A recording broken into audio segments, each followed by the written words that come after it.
para entender de qué manera están blindados los usuarios de las plataformas digitales. Déjeme saludarlo en primer lugar a usted, Luis Miguel González, experto en este mundo de identidad digital y CEO de la plataforma tecnológica Authentic. Luis Miguel, qué gusto que nos acompañe en Blue 4.0. Buenas noches. Juan Manuel, buenas noches. ¿Cómo está? Buenas noches a toda la mesa de trabajo. Gracias a usted por acompañarnos, Luis Miguel. También quiero saludar a Eric Rincón, el director de Think Tank, del Centro de Pensamiento sobre estos temas de la Universidad del Rosario. Luis Miguel, qué gusto, Eric, qué gusto que nos acompañe. Buenas noches. Igualmente, Juan Manuel, y para toda la mesa de trabajo un especial saludo y para la audiencia. Bueno, yo quiero comenzar por el problema que se resuelve en esencia. Luis Miguel, usted registra buena parte de las transacciones de identidad digital que se hacen en Colombia, entidades financieras, me imagino yo que habrán plataformas de este tipo. ¿Es tan grave el tema? O sea, ¿está costando tanto trabajo para saber que quien está ofreciendo un servicio realmente es quien dice ser? Pues, Juan Manuel, la premisa es que la situación de suplantación de identidad en Colombia y en Latinoamérica es, pues, escandalosa. El problema raya en lo dramático. O sea, hay datos que nos informan que, por ejemplo, el 20% de los ingresos totales de las empresas se pierden por razón de suplantación. ¿Un 20%? Sí, Latinoamérica es la segunda región que más sufre de suplantación a nivel mundial. Eso es un tema dramático, que, pues, es decir, afecta a todas las industrias, sector financiero, sector del comercio electrónico, digamos, en el que podemos encontrar a estas plataformas de delivery, digamos. Esto es un montón. Eric, así de grave es el tema que hoy el Congreso de la República y el gobierno tienen que obligar a tener un sistema, a adoptar un sistema de identidad digital. ¿Ustedes lo han visto desde la Universidad del Rosario? Mire, ahí hay dos formas de ver el tema, Juan Manuel, y es por el lado, digámoslo así, del control a los fenómenos de delincuencia y especialmente el tema de suplantación de identidad. Hace 3 años, cuando se dio toda la explosión del delivery o de los domicilios derivados de la situación de pandemia en la que nos encontrábamos, las aplicaciones, y especialmente una de las aplicaciones de domicilios, estableció un programa para controlar biométricamente a sus domiciliarios a efectos de que el tema de suplantación de identidad no se siguiera propagando, porque se dieron casos en los cuales se utilizó de manera ilegal y claramente desarrollando un delito, se suplantaron domiciliarios para cometer todo tipo de delitos. Entonces, ya han existido iniciativas propias, voluntarias, de aplicaciones móviles de gran envergadura que han buscado eso. Y por el otro lado, la biometría, esta misma aplicación que ha desarrollado servicios financieros, en el caso de su billetera digital, autentica a sus usuarios en operaciones de pago utilizando también biometría facial. Entonces, como lo mencionaba Luis Miguel, la situación es dramática, no solamente en el desarrollo de las operaciones de domicilios o en comercio electrónico, sino también, por supuesto, en servicios financieros, en servicios telco, en todo lo que tenga que ver con la identificación y autenticación de las personas por medios electrónicos, pues se presentan hoy en día importantes exposiciones al riesgo de suplantación de identidad.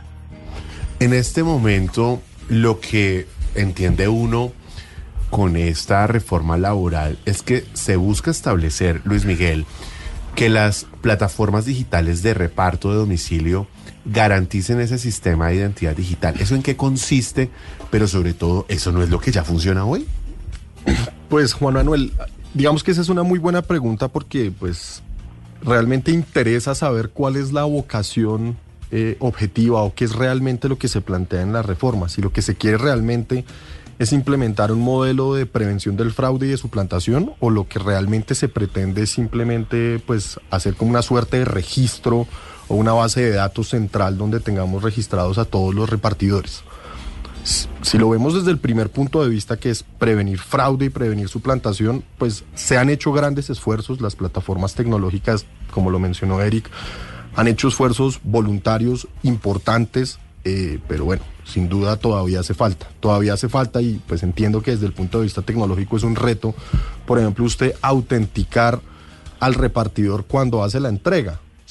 yo creo que a todos nos ha pasado que a veces creo que es de manera aleatoria, no tengo muy claro cuáles son los elementos de juicio, pero a veces cuando nos entregan un domicilio nos piden un código. Sí, en ocasiones. En ocasiones, no siempre. Esa es una forma de autenticar. Lo que pasa es que no es una forma de autenticar robusta. Entonces, y no autentica uno a la persona tampoco. No. Entonces, autentica el pedido. Entonces, sí, digamos que hay modelos donde se podría autenticar la persona. Digamos que hay unos retos en términos de experiencia de usuario, términos de internet, de apropiación de la tecnología por parte del domiciliario, pero es decir, que se pueden implementar medidas mucho más robustas, por supuesto que se pueden. Pues es que lo que uno siente cuando lee este articulado, que entre otras dice lo siguiente, dice, exige, es el artículo 29, un sistema de reconocimiento de identidad plena para los trabajadores digitales, respetando el derecho de habeas data, pero yo lo que siento, y claro, que tenga un registro, que busque, o sea, que logre el registro, la transparencia de las operaciones y la protección de datos de los repartidores. Pero si eso ya funciona hoy y hay un volumen de quejas tan grande con las plataformas digitales por la identificación de los usuarios, que en las plataformas de movilidad, le quiero decir, el tema es gravísimo. Un poquito más de lo mismo. El de las motos es un desastre. O sea, hay mucha gente que utiliza el usuario de otra persona y le prestan la moto, o realmente falsifican un documento, como pasa en Estados Unidos con mucha frecuencia, y con ese se registran. O sea, hay un montón de problemas, y cuando se dan los accidentes... se van porque no tienen cómo soportar. Claro, es que ahí aparece el hecho evidente. Pero a donde quiero llegar es por qué el gobierno, que es el que impulsa esos tres artículos, no profundiza en la necesidad más bien de la efectividad de la identidad. Y lo que le dice es, identifique usted, mire a ver como quiera, pero no garantiza la efectividad. Y si se quiere, la sanción en caso de que eso no funcione. Porque hoy las opciones para la identificación son muchas, ¿no? Se puede que voz... Claro. Son muy variadas. Mencionabas ahorita, Luis Miguel, biometría. Rostro, códigos, es decir, hay muchos factores y muchos modelos de autenticación. Entonces, hay uno necesariamente si se pregunta, ¿qué es identidad plena para lo que dice claro, pues la norma? ¿No se queda corto, Eric, el articulado? Yo creo que no se están hablando como no lo han hecho desde hace años las diferentes agencias del Estado, los ministerios y también, por supuesto, los encargados de desarrollar la política pública en materia de identidad digital. Nosotros, desde hace años como país, tenemos una dispersión total de mecanismos de identificación y de autenticación. Y es algo en lo que debería trabajar el Ministerio del Ramo, debería estar trabajando también la Registraduría en mesas técnicas con el mismo Ministerio de las TICs. Y esto lo debería organizar, pues, lo que antes era la Alta Consejería en materia de tecnología. Pero yo creo que aquí lo que hay es una falta de coordinación interinstitucional. Mire, ahí hay un tema, y es que nosotros tenemos desde el 2015 un desarrollo de algo que se conoce como servicios digitales ciudadanos, que incluye el Servicio Digital Ciudadano de Autenticación Electrónica. Ese servicio hoy en día tiene una muy escasa penetración en trámites del Estado, y ahí podría haber un punto de inflexión en lo que tiene que ver con la autenticación de los colombianos. En segundo lugar, la registraduría ha cambiado parámetros de identificación biométrica, pasando de la huella dactilar verificada electrónicamente a la autenticación biométrica a través del registro facial de las personas, y tampoco ha funcionado bien.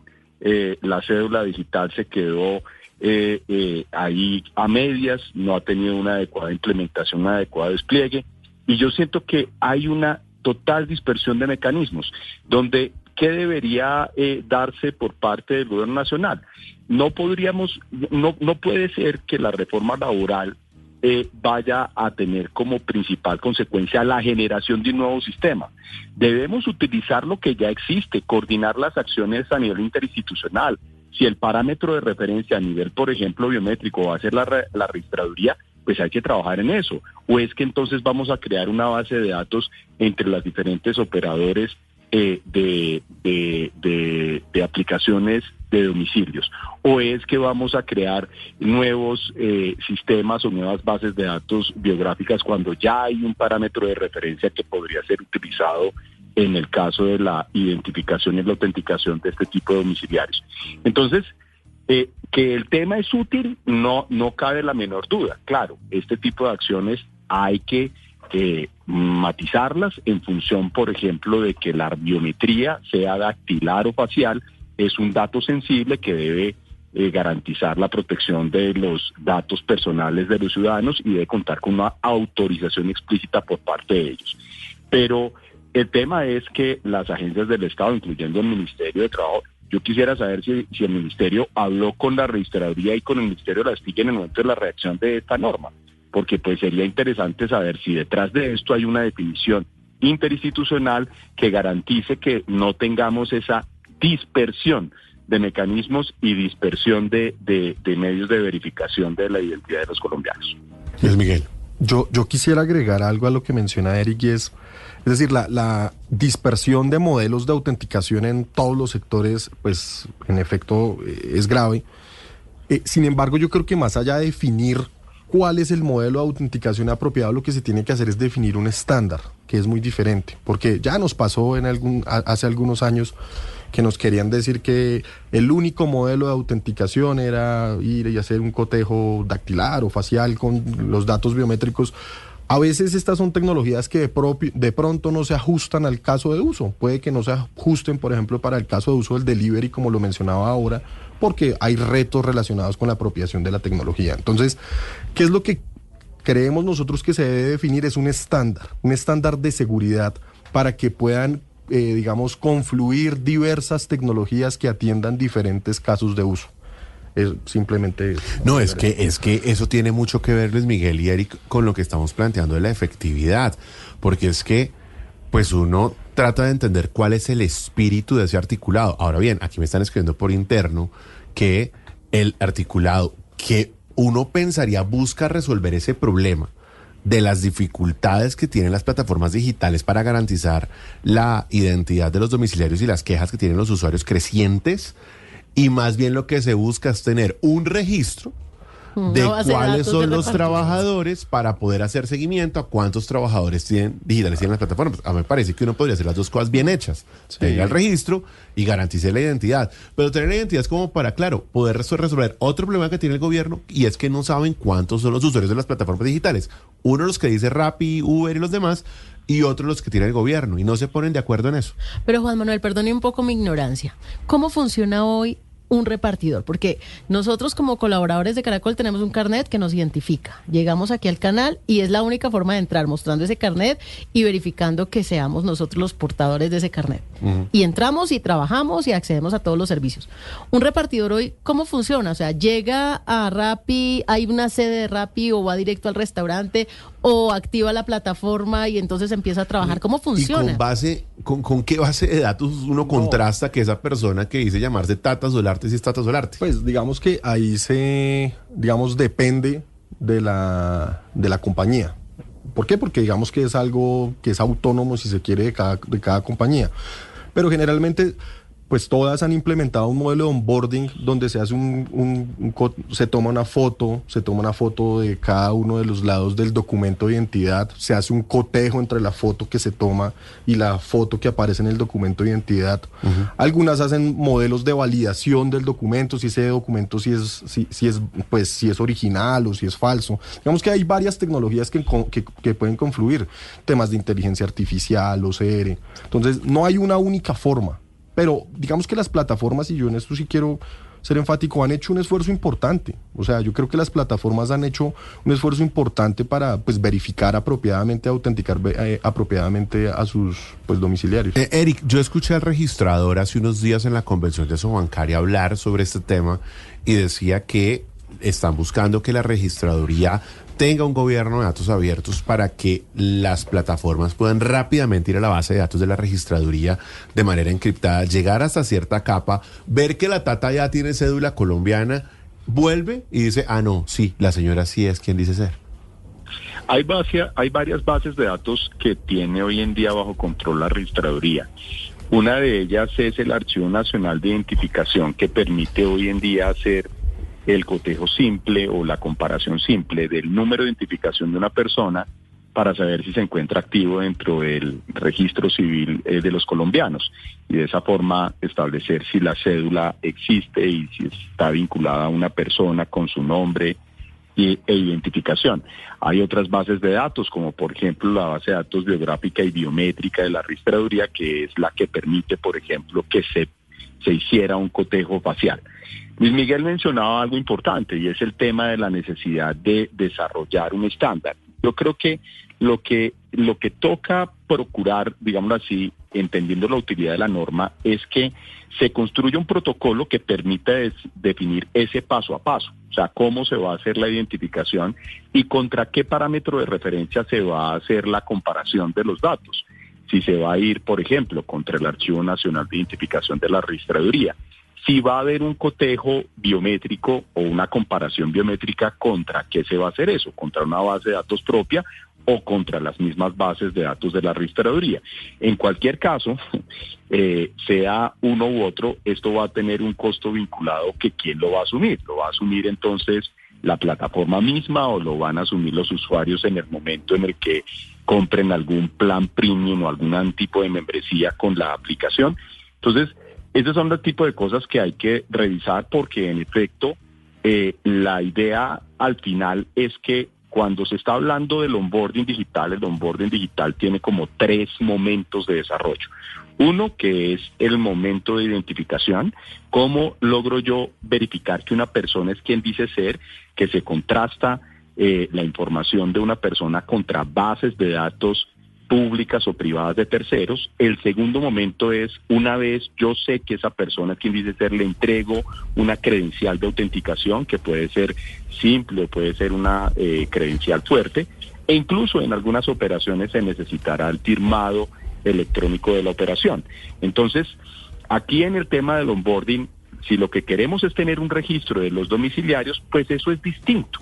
Eso es distinto porque puede ser que sea un tema un poco más simplificado, donde lo que se puede hacer es que las diferentes, como lo hicieron en el 2023, Juan Manuel, en el 2023 para el tema de mencioné ya una marca, para el tema de una billetera digital, una de estas empresas lo que hizo fue un convenio con la registraduría para poder acceder a la base de datos biográfica y biométrica y poder utilizar el registro facial de las personas que se encontraban enroladas allí. Eso sería, yo creo que lo más conveniente, desarrollar ese convenio y definir un protocolo que le sirva no solamente a una aplicación, sino a todas las que estén desarrollando la operación domiciliaria. Hay un tema que yo creo que nos deja cerrar esta conversación y es preguntarse ¿por qué razón no están las plataformas de movilidad? Aquí están las plataformas de reparto y ¿dónde quedaron las plataformas como Uber, como Didi? Como, ¿cuál más? Bit, ¿no? Cabify.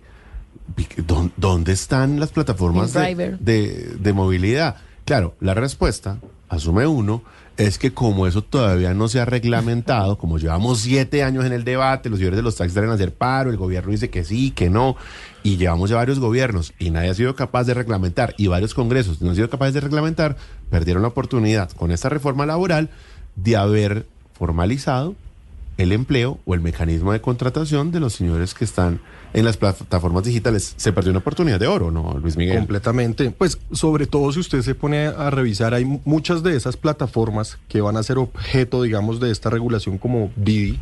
O sea, Didi tiene 2 segmentos. Didi Food, y también tiene pues, todo el tema de vehículos. Entonces realmente sí parece un poco artificial el hecho que se haya excluido un segmento tan importante de la economía digital, digámoslo así, mucho más teniendo en cuenta que esta es una reforma que, pues al leer como está proyectada, pues realmente lo que hace es que regula y promueve este tipo de plataformas. Entonces, pues hubiera valido la pena que eso se hubiera tenido en cuenta. No, y existe otra plataforma que es InDriver, que además ahí sí es muy importante la autenticación porque ofrece servicios, no solamente el de transporte, sino también prestadores de servicios como fontaneros, electricistas, modistas, personas del aseo, del servicio doméstico, remodelación y construcción, reparación e instalación de equipos, taller de carro, moto, bicicleta, servicios de belleza, cursos y clases, computadores, organización de eventos, servicios para mascotas, o sea, es más diverso todavía. Claro, es que eso es pues lo que se denomina economía colaborativa. Digamos que realmente hay una oportunidad importante para pues regular y ponerle la lupa a esto en el buen sentido. O sea, yo soy de los que cree que, no lo creo, estoy seguro, y se tiene que promover la economía digital y estos modelos de innovación tienen que promoverse, y está bien que se regulen y se reglamenten de cara a promoverlos. Eric, usted cierra. Bueno, yo creo que el instrumento normativo puede ser distinto. El tema de incluir dentro de la reforma laboral a los trabajadores en la modalidad de consumo colaborativo de transporte implica un reconocimiento implícito de que la actividad es legal. Y acá en Colombia, de conformidad con diferentes pronunciamientos del Ministerio de Transporte y de la Superintendencia de Puertos y Transporte, esa actividad tiene todavía un grado importante de ilegalidad o de ilicitud, que no voy a entrar a hacer un juicio de calificación de si está bien o mal, pero eso es lo que desde el punto de vista de las actuales definiciones y de las decisiones de las autoridades, pues se encuentra vigente. ¿Qué hay que hacer? Hay que hacer más bien una norma que debería ser desarrollada o debería tener sobre todo la intervención del Ministerio de las TICs alrededor de la economía colaborativa en las diferentes manifestaciones de consumo colaborativo de transporte. Hoy en día esa norma es una necesidad, y no solamente que esté involucrado el Ministerio de las TIC, sino también el Ministerio de Transporte. Hay que reconocer al transporte privado a través de aplicaciones móviles como una modalidad legítima, lícita, y donde deben existir claramente definiciones para superar las asimetrías regulatorias que existen. Nadie va a discutir de que hay claramente unas asimetrías en materia de competencia, donde el transporte público puede tener algunos argumentos a su favor. Nadie va a desconocer la utilidad y el importante impacto que ha tenido no solamente desde la empleabilidad, sino desde el desarrollo de la movilidad, las aplicaciones de transporte. Pero creo que el instrumento regulatorio deberá ser distinto y, por supuesto, una vez eso se defina, en esa tendrá que haber alguna intervención ya en lo que tiene que ver con los empleados que hacen parte o la empleabilidad en las aplicaciones móviles de transporte. Pero para mí el instrumento normativo debería ser distinto y deberíamos estar hablando de una discusión sobre cómo legalizar este tipo de aplicaciones en Colombia para que nos pongamos a tono con lo que ocurre a nivel mundial en este tipo de regulación. Bueno, pues por lo pronto la reforma laboral sigue viva y con esta aprobación en Comisión Séptima sigue su transcurso en la siguiente legislatura. O sea, pensar que se hunde esta semana porque se acaba la legislatura no es cierto. La reforma laboral agota otro paso y en la siguiente legislatura, o sea, tendrá todo un año para seguirse debatiendo y obviamente confirmar que estos 3 artículos que fueron aprobados en Comisión Séptima se mantengan. De eso dependerán los debates que siguen. O sea, todavía falta un camino amplio, si se quiere. Lo que no significa que esto sea un hecho. Hoy es un hecho, hoy está aprobado. ¿Y se pueden ampliar? Todo en el Congreso, hasta último debate, puede ser sujeto a una propuesta de modificación. O sea, puede que en plenaria alguien diga, esto ya no va, y se vote y se caiga. Pasó en Comisión Séptima, pero esto después irá a plenaria, e incluso, dependiendo de lo que pase en Senado, va a conciliación y puede resultar una cosa completamente distinta. Entonces, aún hay conversación. ¿O puede pasar como la pensional, que el Senado vota lo mismo? Pues lo que pasa es que no, porque comenzó aquí, y en Senado no tienen esa mayor, pues todo puede pasar, ¿no? Esto ha sido tan sorpresivo que podría pasar, ¿no? Que no lo van a coger de costumbre porque esto a pupitrazo, pero sí, claro, todo puede pasar, pero dentro de los cálculos políticos tal vez no.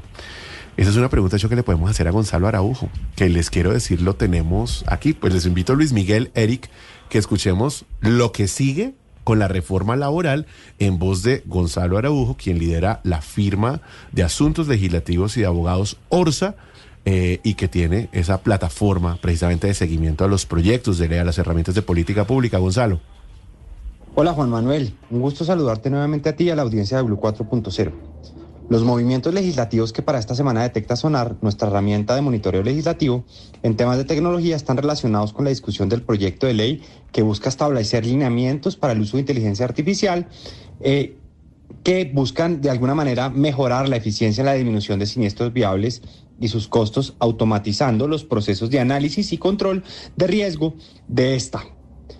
Este proyecto de ley está para primer debate agendado en la Comisión Sexta del Senado. Qué importante meterle inteligencia artificial a el análisis de siniestros viales y un poquitico de datos para prevenir tanta siniestralidad. En nuestra cápsula de micos y alertas, te cuento que para esta semana, de acuerdo al Estatuto de la Oposición, se le otorgaron 2 sesiones a la oposición, es decir, a Cambio Radical y el Centro Democrático. Estas 2 sesiones se centrarán en debates de control político y de moción de censura relacionados al aumento de la violencia, a los temas de salud y a la defensa nacional. Las sesiones provocarán una distracción y retraso en la discusión y trámite de la reforma a la educación. Esta va a quedar aplazada para el miércoles. Y esto le resta probabilidad de aprobación a este proyecto de ley estatutario que, entre otras, necesita unas mayorías especiales y tendría que quedar aprobado por tarde el jueves 20 de junio. La única manera viable de que esta reforma sobreviva es que la saquen un poco como sacaron la reforma pensional, con algunas discusiones sobre la metodología. De estas y otras actualizaciones estaremos atentos a través de Sonar, la plataforma de seguimiento y gestión regulatoria en asuntos públicos. Ahí está, la gente de la plataforma Sonar.